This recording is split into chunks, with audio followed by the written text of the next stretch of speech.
Right, so next stage, we've got a bit of new kit now.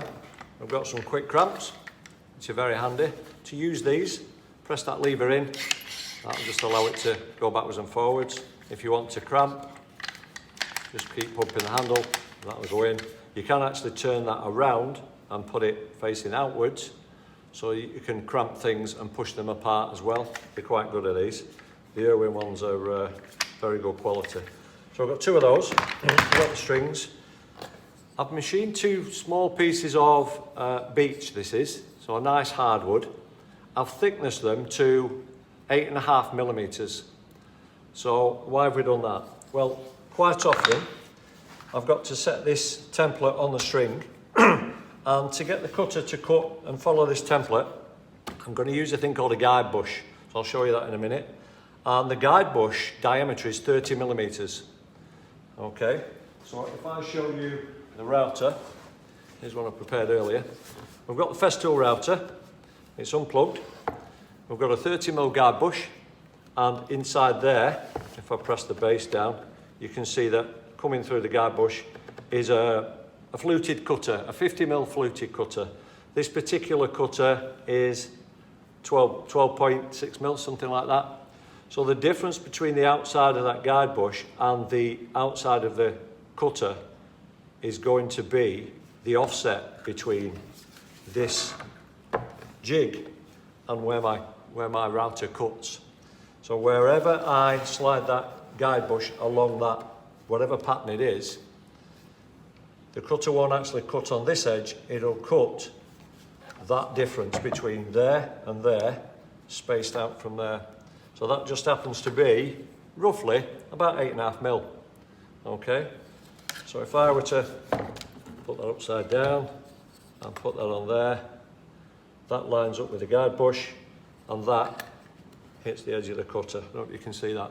So there's your difference in the two, and that's crucial that you get that right. So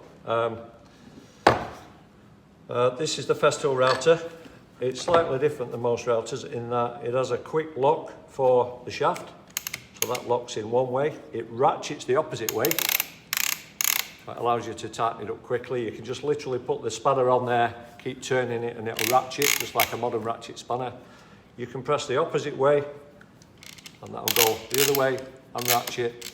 So that's a quick way of altering that. The guide bush has a quick release. It's a bit awkward because you've got everything on green on a Festool is usually something that you need to adjust. So there's a tiny green button there, and there's one on the other side there. So literally, if you get the base and push them in together, as if by magic, the guide bush should fall out. There you go. The guide bush just falls out. It's just held captive in that small housing. And to put that back on, just drop that into the notches and click that down, and that's in. So that's a very quick system as well. It's quicker than most. Okay, so that's the router. Variable speed on the side there, so you can turn that up and down according to what you're cutting. Generally, the bigger the cutter surface, the slower the rotation speed. It's just experience really, finding out what sounds right and cuts right.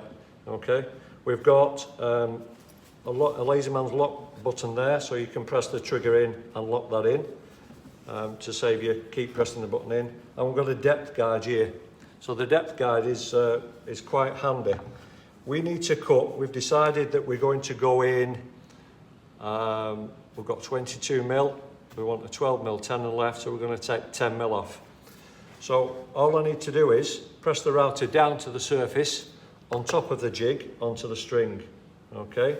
Once I've done that, if I turn that handle clockwise from that direction, that locks the router down now, and I know that that cutter is sticking out exactly the right amount and it's touching that surface. So all we really need to do is, we need an extra 10mm. So we'll set that up now.